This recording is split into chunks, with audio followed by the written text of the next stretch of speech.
Do you want to trellis your tomato plants, but you don't know where to start? You came to the right place, because in this video we'll compare staking tomato plants versus string trellising them. I will show you all the advantages and disadvantages for each system, so in the end you will know what method is the one you need to use. You will learn why staking your tomatoes is best if you grow determinate tomato varieties, and on the other hand, why it's best to string them if you grow indeterminate tomato varieties. You will learn how simple it is to make both of them, and so on. That's why it's important that you watch until the end to get the full picture, so you'll easily choose what method you need. And that's not all, because in this video we'll have a special guest, Tony from the Tony C. Smith channel, that will show us how he's using a similar string system in his greenhouse. So after watching this video, I'm inviting you to go to his channel and see what he's doing on his English allotment garden. So without further ado, let's find out what is the trellis system you need to have. Staking tomatoes. One of the most basic trellising solutions out there. Just stick a pole into the ground and tie your tomatoes to it, and you have a trellis from which you will pick your tomatoes all growing season. An easy setup that will cost you only the price of the string, and if you use some cloth pieces from old shirts or nylons, it will be practically free. This trellising system is best if you have determinate tomato varieties that won't grow tall, or in other words, that won't outgrow your poles. Yes, if you have tall poles, let's say 12 feet, you can also trellis some indeterminate tomato varieties, but it's not practical, because you will need practically a ladder to tie them up to the pole. As you can see here, this tomato plant outgrew the pole, and now is reaching the top, and leaning because it become top heavy. Imagine this plant having all the fruits on this branch. It will probably snap. This is why I will need to prune the top off.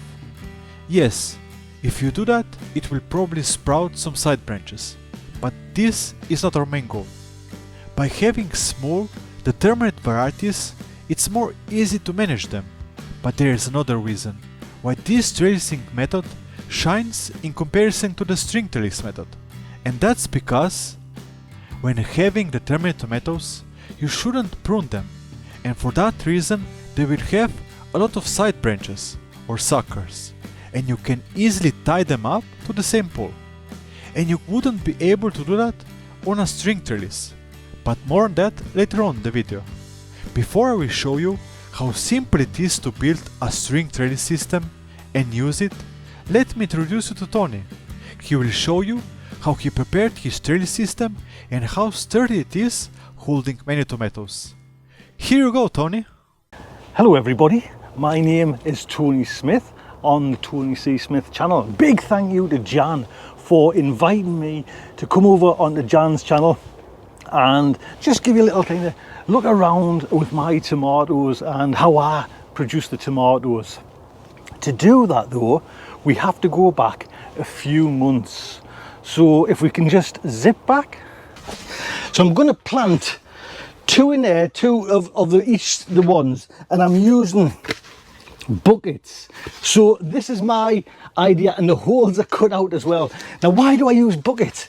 Because my mother did. And my mother knows best.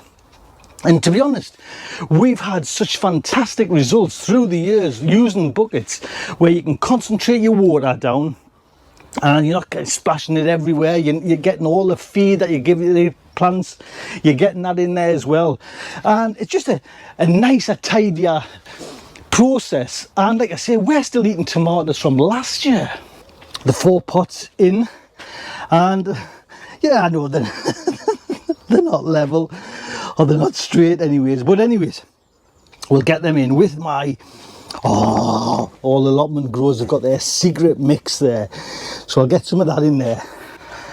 So there we go. I'll give them a quick water, but I want to show you something else that I've got. I'll just turn you around. These are going to be my secret weapon this year. But apparently that's what all the kind of the professional market gardeners and growers grow the tomatoes on, like string and just curl up the tomatoes. So now it's the 31st of July, so we'll have a little look if all my little methods and practices have paid off. Come on, let's have a little look inside. So if you can remember, these are the two we were building, or I was kind of singing in the Brad's Atomic Grape, which I'm over the moon about, to be honest. The amount of fruit we're getting from these, and they're just such an unusual tomato, you know. And like you see, I've used the little cable ties to take it all the way up to the top. And these were the Dr. White's yellows, and this is me main one. You know, it's so, I'm hoping that might be a 2 pound tomato there. But that's how I do it now.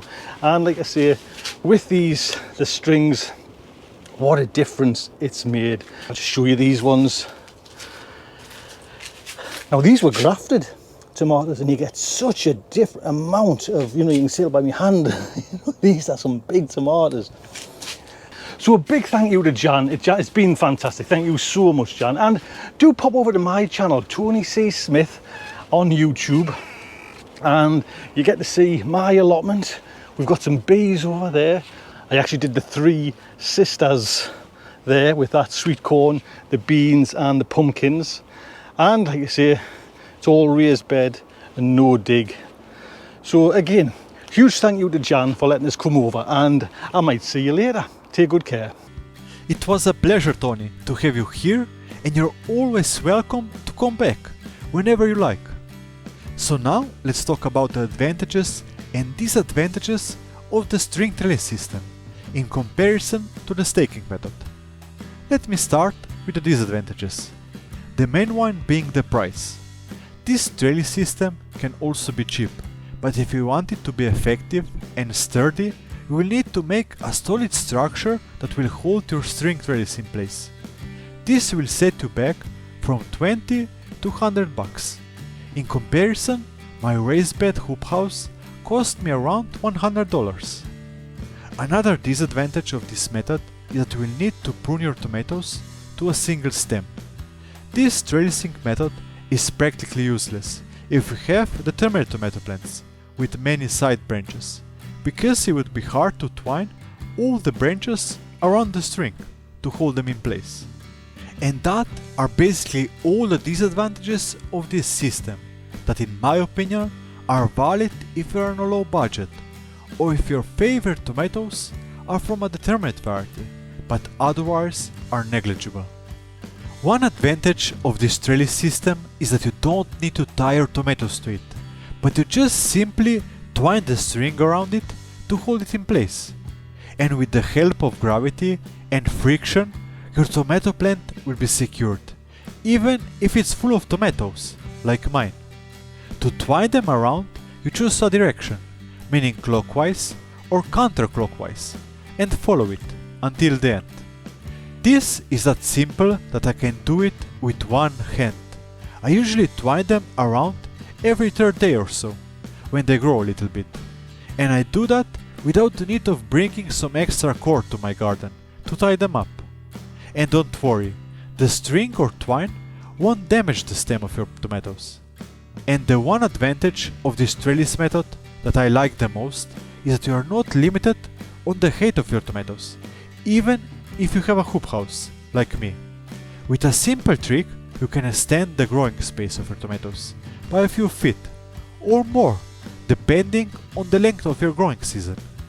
This technique is so powerful that all the market gardeners are using it, and is where I got the inspiration for it. And to learn how you can extend the growing space of tomatoes trellised with the string method, I'm inviting you to go after watching this video to Tony's channel, where we present it. You can say hi to him in my name to help promote his channel. Before wrapping up, let me show you how you can build your tomato string trellis. The parts that you will need to buy or build for this trellis system are simple metal hooks with some rope twined around them and some eye screws that will be used to attach the hooks to the structure. To make the hooks yourself, you can simply screw a few screws on a scrap piece of lumber in a pattern like you see on the screen. Then using pliers, mold a metal wire around them to create the hook shape that you'll need. And then cut the metal wire to length. After that, you just need to knot a string piece that is long as much as your structure is tall, plus a few feet. You will see in a moment why. And that's it. The hooks are ready to be secured in place and used as a trellis system. To recap, staking your tomatoes is practically free and best for the temperate tomato varieties. And on the other hand, trellising tomatoes on a string is so simple that you can do it with one hand, and is the most effective when single stem prune them and trellis them as tall as you want. To learn how you can use this trellis system to grow tomatoes as tall as you want them to be, check out Tony's video where I will present this mind-blowing technique. You can do that by simply clicking on the video that pops on the screen. Hope you find value in this video, and if you did, please leave a like, it will help to promote the channel, and subscribe to see more gardening content from me. Happy gardening!